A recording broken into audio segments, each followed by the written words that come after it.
What's up? What's up, ladies and gentlemen? My name is Michael Music, and so today is Saturday, August 20th, 2022. I did not go live yesterday. I actually went out to lunch, and so that's why I'm doing it today on Saturday because I really wanted to close out the chapter on faith that we're reading in Think and Grow Rich. And so this episode is going to go till like 12:30. So it's going to be like 30 minutes. And I wanted to just do a quick but like really condensed summary on what I learned and what I liked from the chapter on faith and just some things that really stuck out to me during this chapter. So that's essentially what the game plan is today. And then, of course, next week, we're going to go into the next step towards riches, which is auto suggestion. So that'll be great to talk about. Um, Let me just pull this up here. So I felt like on faith, right? We were talking, and essentially, the author mentioned that faith is pretty hard to describe. It's like describing the color red to a blind man, right? So what we're going to do is I'm just going to point out some sentences that really piqued my interest while reading this chapter, and then just share some more thoughts, some more questions to ask you, and like try to boil down like essentially what is faith, right? What is having faith in your desire? Because the first week we focused on desire, like what is it that you really want, and then can you actually believe in it? Can you believe you can get it, and not only believe it, but can you act on that belief? So I really liked on the first page talking just about what faith is, right? He's saying so many things like faith is this, faith is that. He says faith is the head chemist of the mind. When it is blended with the vibration of thought, the subconscious mind instantly picks up the vibration, translates it into its spiritual equivalent, and transmits it to infinite intelligence, as in the case of a prayer, right? That is such a powerful first sentence or first two sentences right off the bat, saying that it blends with the vibration of thought. Hey, Rhonda. So we're talking about faith, and Napoleon Hill is saying that when you blend thought with the vibration of faith, which is an emotion, he's saying that the subconscious mind will instantly pick up this vibration and translate it directly to infinite intelligence, right? That is such a right off the bat, like wow statement. And furthermore, we're talking about um blending, we're talking about a direct line to infinite intelligence here, right? So we have our thoughts, and essentially we're learning how to truly pray, right? What we're doing is we're blending the emotion of faith with our thoughts, with our prayer, and we're sending it literally, like I imagine, like a beam going directly up to infinite intelligence. And that's through the medium of the subconscious mind. That's how, what I'm getting out of how Napoleon Hill is saying, that's how you actually send a prayer up to God. And I found that really fascinating. So this is all just on the first page of chapter 3, which is like I thought he did an incredible job of getting right to the point. And now moving forward throughout this chapter, we talked a little bit about how to develop faith, right? So we talked essentially about how church and religion will be like, have faith in this, have faith in that, but they don't tell you how to develop faith, right? So how do we develop faith?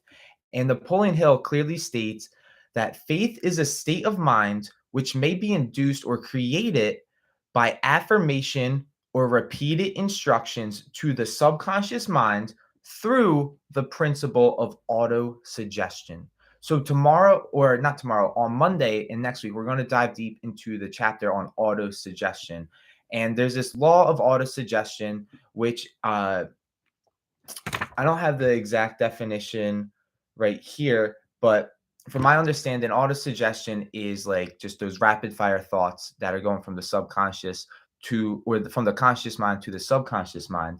And it is through this law of auto suggestion, which we will spend approximately a week on or 5 days on talking about, is through the repetition of the affirmations that will actually help you believe in what we set out, what we want to do, right? So we talked all last week, all 5 days, we talked about like what is it that you want, what is your burning desire, and now we're talking about how do you actually believe in that burning desire and how do you develop this belief. And so, what I'm getting from the second page in this chapter is you develop this belief through repetition of affirmations, of repeated instructions to the subconscious mind through the principle of auto suggestion. So, this is really cool stuff to truly dive deep into. It really makes me think about faith in a completely different way. Um, I'm gonna keep going through some things that stuck out to me.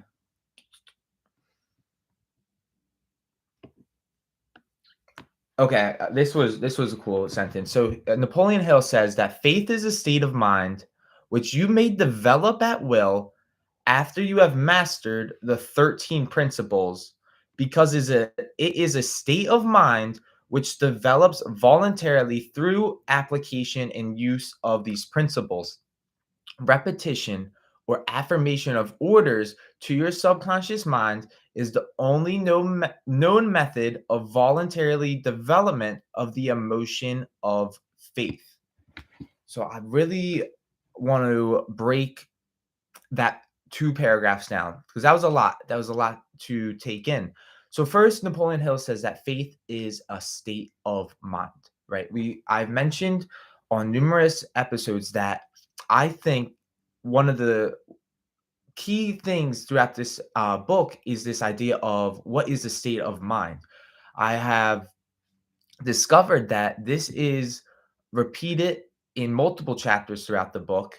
And I also noticed that in the beginning of this book, Napoleon Hill says that no fewer than 100 times is the secret to success revealed on these pages. And so I read through it, and then I started to do lives on this. And when I started saying this out loud, I noticed, oh, this three words, state of mind, kept popping up. And I noticed that even in desire, there's a state of mind known as desire, there's a state of mind known as faith. And furthermore, in chapter 8 on persistence, there's a state of mind known as persistence. And so I noticed, okay, so what is a state of mind?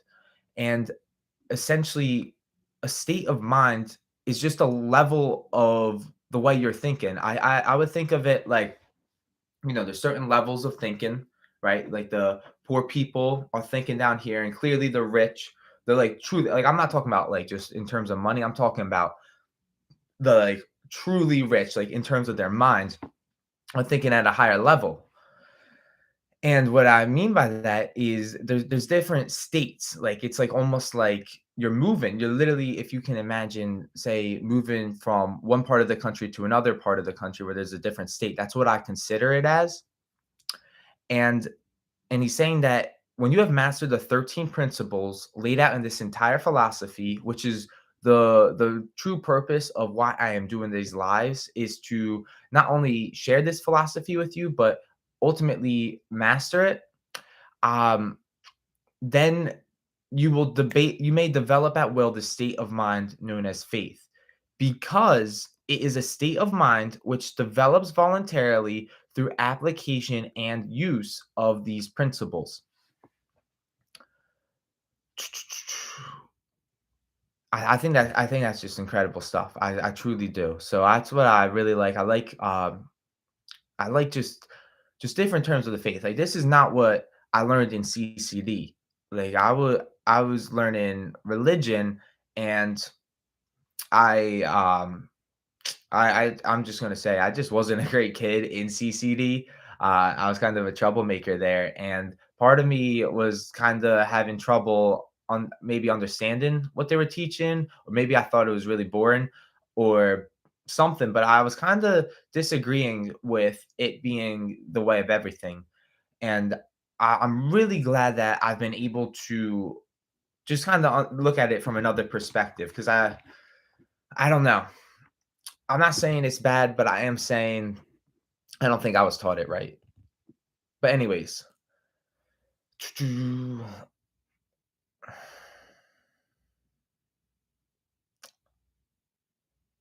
I'm just reading, seeing if there's anything that's coming up. Okay. So we're going to talk about, once again, he's repeating all thoughts which have been emotionalized or given feeling and mixed with faith begin immediately to translate themselves into their physical equivalent or counterpart. The emotions or feeling portion of thoughts are the factors which give life, vitality, and action. The emotions of faith, love, and sex, when mixed with any thought impulse, give it greater action than any of these emotions can do singly. Okay, so we're talking about how do you actually believe in what it is that you want to do. And it's one thing to say, this is for me to hear, it's one thing to say that I believe I can do it, and it is one thing to actually continuously do it and to do it so much that it literally becomes a habitual way of the way you live. So I say that to say that there's three emotions that he points out in this chapter: faith, love, and sex. And these three emotions, when blended with thought, with your thoughts or with whatever desire, let's say your thoughts, let's instead of saying the word thoughts, let's say when blended with what it is that you want, right? Because that's the reason we're reading this. When you blend the emotions of faith, love, and sex with what it is that you want, these emotions, when blended, will give the thought greater action than any other emotion can do singly, than anything. Basically, it's like three different emotions will actually give you action onto your desires, is what he's saying, right? So that's key because like what I'm saying, I say this all to say that it's all about action, right? Like it's about taking action on what it is that you want, and that is what I think constitutes true belief. So this is even for me. I'm done telling people what I'm going to do. I'm just going to do it. And you will see that in the process of me doing it, that's where the belief is. Just actually taking action.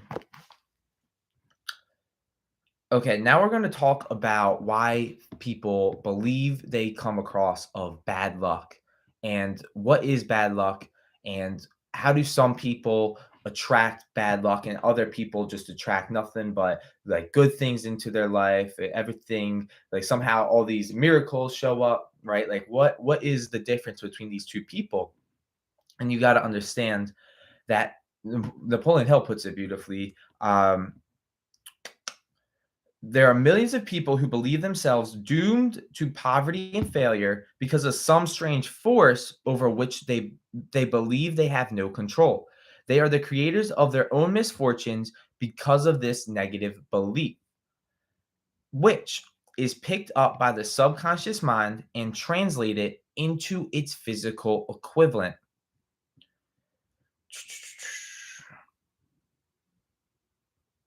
So, okay, I'm gonna just keep reading because I want to get this whole idea across. This is an appropriate place at which to suggest again that you may benefit by passing on to your subconscious mind any desire which you wish translated into its physical or monetary equivalent in a state of expectancy or belief that the transmutation will take place. Your belief or faith is the element which determines the action of your subconscious mind. There is nothing to hinder you from deceiving your subconscious mind when giving it instructions through auto suggestion. Okay, let's break down those. I think it's like three paragraphs that we just, or two big paragraphs that we just read that had so much confidence, so much content in them. So he's saying that people that experience so much bad luck, congratulations. My mentor says, where you're at, it's your thought. Congratulations, where you're at is your fault. You created this bad luck. And I don't mean to say that like in a harmful or like malicious way. It's just the truth. It's the negative belief that you hold in your mind, which is picked up by the subconscious mind and by law, like we're talking physics here, by law and laws of nature, is translated into its physical equivalent. And now he's saying that you may actually benefit. So on the flip side of the coin, there's people that experience bad luck and there's people that experience good luck. So what are we listening to this video for? Like, what is your intent for listening to this video? Is so that you can start having some good luck in your life. And he's saying that you may pass on to your subconscious mind anything, any desire or what it is that you want, which you wish translated into its physical equivalent in a state of expectancy or belief that the transmutation will take place. Right? This is a good place to talk just for a minute about the laws.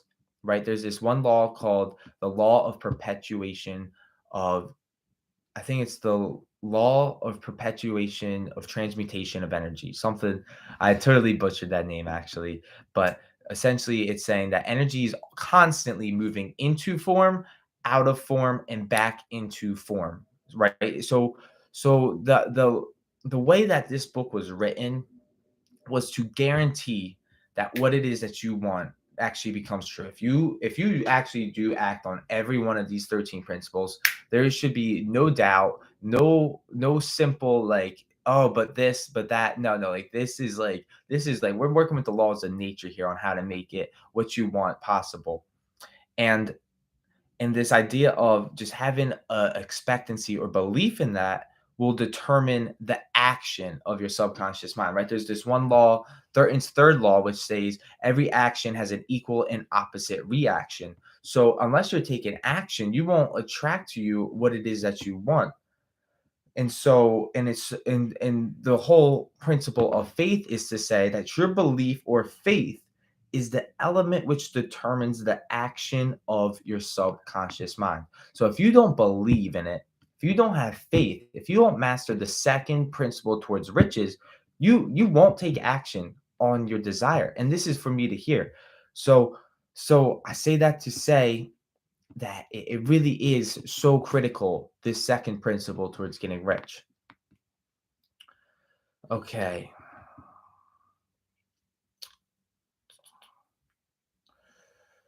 I like this too. Perfection will come through practice. It cannot come by merely reading instructions. One thing I notice a lot of people will do is they'll read this book once and they'll be like, it didn't work. I didn't get rich, right? Even I thought this way at one point too. And I realized that just reading these instructions will not give me rich, right? Like, this is different than school that we've been through, the school system, right? All we did was learn and take tests, right? We never took action on what we learned. So it's a different game that we're playing and that we're not used to. But if you're not taking action, if we're just reading and watching this video, like it, then of course this book isn't gonna work. All right. Okay. So once again, we're repeating. Faith is a state of mind which may be induced by autosuggestion, right? We've talked about this briefly. And this is where he says, um, all the religionists, all the people tell them to have faith in this and that and the other, but they fail to tell them how to have faith. And it is through, and he's saying that faith is a state of mind and that it may be induced by self suggestion. And I'm just gonna read some things that I underlined here. Napoleon Hill says that faith is the eternal elixir which gives life, power, and action to the impulse of thought. So I'm gonna repeat that again because this is powerful. Faith is the eternal elixir. What does eternal elixir mean? Forever cure or elixir.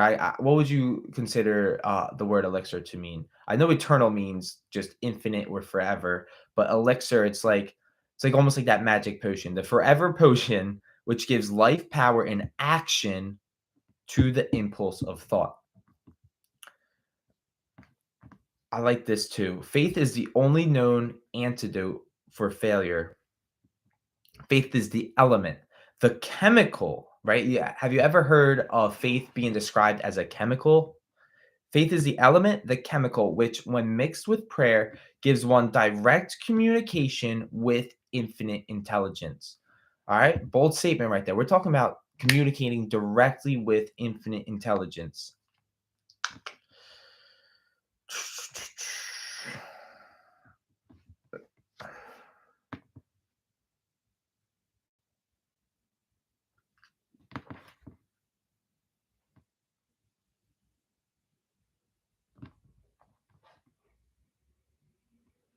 Okay, I'm gonna move on to some new lines, and I think I'm gonna just wrap this up. There's so much good stuff I thought that was in this chapter on faith.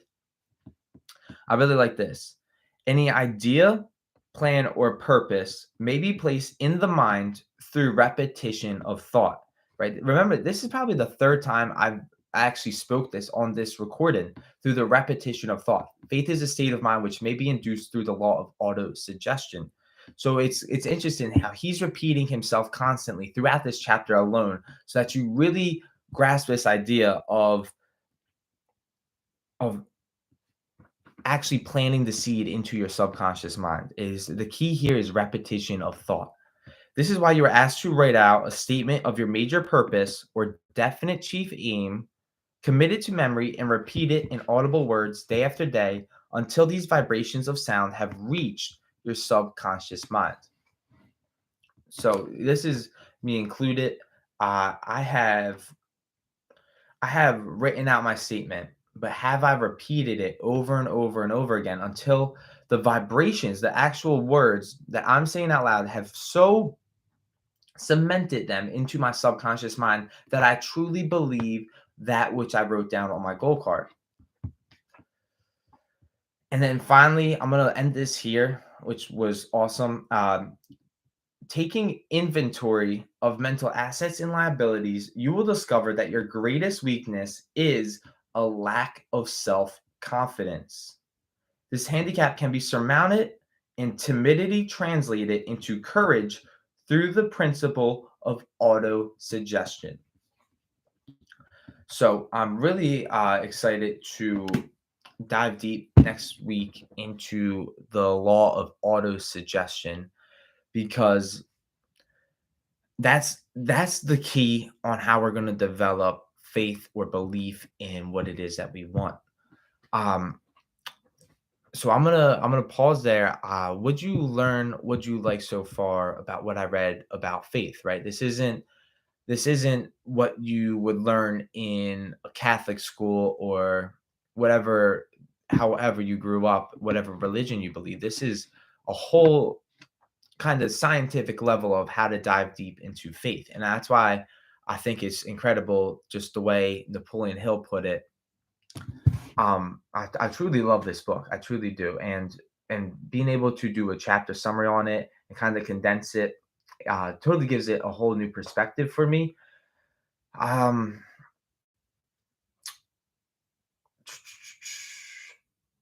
I definitely enjoyed understanding how to develop faith. We're gonna really dive. I'm gonna spend a whole 5 days on the law of auto suggestion next week, and we're gonna really dive into it. And it's cool because all these principles link to one another. Like how to develop faith. Well, easy. It's right here. Like it's the law of auto suggestion. You master this, Rich. You master the faith. Then you believe in it. What it is that you want. You actually act upon it. And next thing you know, you persist, which is the eighth step. Like they all intertwine. And it's like this is literally what I believe to be the handbook. Like this is the greatest tool I've ever read on how to get what it is that you want. And it goes so deep, so deep. That's why I'm truly trying to do a deep dive on all of this. Um, well, yeah, I want to end it there. I appreciate you all for watching, and I'll leave you all how I always leave you: Facebook, YouTube. Until we meet again in time and space, I will see you soon enough. Bye for now.